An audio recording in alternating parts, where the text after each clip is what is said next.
അപ്പോൾ ഇതെൻ്റെ ഒരു ഡേ ഇൻ മൈ ലൈഫാണ്. ഞാൻ രാവിലെ എണീച്ച് പല്ലൊക്കെ തിരിച്ചു. I M A good girl. എന്നിട്ട് ഞാൻ എൻ്റെ മക്കൾക്ക് കുറച്ച് വെള്ളം കൊടുത്തു. ഇതാണ് എൻ്റെ ബ്യൂട്ടിഫുൾ മക്കൾസ്. നല്ല രസമില്ലേ? പിന്നെ താഴെ പോയപ്പോഴത്തേനും ഉമ്മ ഇടിയപ്പം ഉണ്ടാക്കുന്നുണ്ടായിരുന്നു. അത് കഴിഞ്ഞ് ഉമ്മ എൻ്റെ അടുത്ത് പറഞ്ഞു, നാണ്ട വഴുതനങ്ങയും കോവയ്ക്കൊക്കെ ഉണ്ട്, അത് പോയി പറിച്ചിട്ട് വന്നു. ഞാൻ പിന്നെ പോയി പറിച്ചിട്ട് വന്നു. കോവയ്ക്കയും മുളകും വഴുതനങ്ങയും ഒക്കെ ഉണ്ടായിരുന്നു. അപ്പം നിങ്ങൾ വിചാരിക്കും ഇത് എൻ്റെയാന്ന്. ഒരിക്കലുമല്ല, ഇതെൻ്റെ ഡാഡിയുടെയാണ്. പിന്നെ തിരിച്ചു വന്നപ്പോഴാണ് മാങ്ങയുടെ മണം അടിച്ചത്. അപ്പോൾ എനിക്ക് ഉമ്മ മാങ്ങ വെട്ടി തന്നു. ബിക്കോസ് ഞാൻ വെട്ടി എൻ്റെ കൈയൊക്കെ അങ്ങ് മുറിച്ചു. അക്രാന്തം. അത് കഴിഞ്ഞിട്ട് ഞാൻ ചായയും കുടിച്ച് ഉമ്മയുടെ കൂടെ കുറച്ച് നേരം വർത്താനം പറഞ്ഞു. ഇത് ഞങ്ങളുടെ സ്ഥിരം പരിപാടിയാണ്.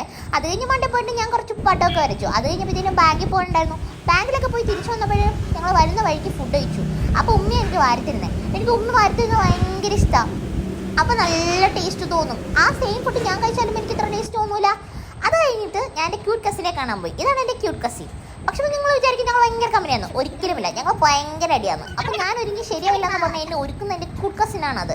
അത് കഴിഞ്ഞ് തീരെ കുറവായിപ്പോയി എന്ന് പറഞ്ഞ് സ്വന്തമായിട്ട് ഒരുങ്ങി. അത് കഴിഞ്ഞ് സ്ഥിരം എപ്പോഴും ഉള്ളതുപോലെ ഞങ്ങൾ ഇവിടെ ഉണ്ടായി. അപ്പോഴത്തേനും ജാനിക്കുട്ടി കളിച്ച് പുറത്ത് പോയി നിന്ന് മഴ കൊള്ളുന്ന എൻ്റെ ക്യൂട്ട് കസിൻ. ഹായ്, ആരും കാണാ തീരം തേടും പെൺപൂവേ. അതൊക്കെ കഴിഞ്ഞിട്ട് ഞങ്ങൾ എന്ത് ചെയ്തു, തിരിച്ച് വീട്ടിലേക്ക് വരുന്ന വഴിക്ക് ഒരു വടയും പിന്നെ ബേക്കറി കയറിയിട്ട് മൊസംബി ജ്യൂസും പിന്നെ ഷവർമയൊക്കെ കഴിച്ചിട്ടുണ്ടായിരുന്നേ. അത് കഴിഞ്ഞ് ഞങ്ങൾ നേരെ വീട്ടിൽ വന്നു. അത്രേ ഉള്ളൂ.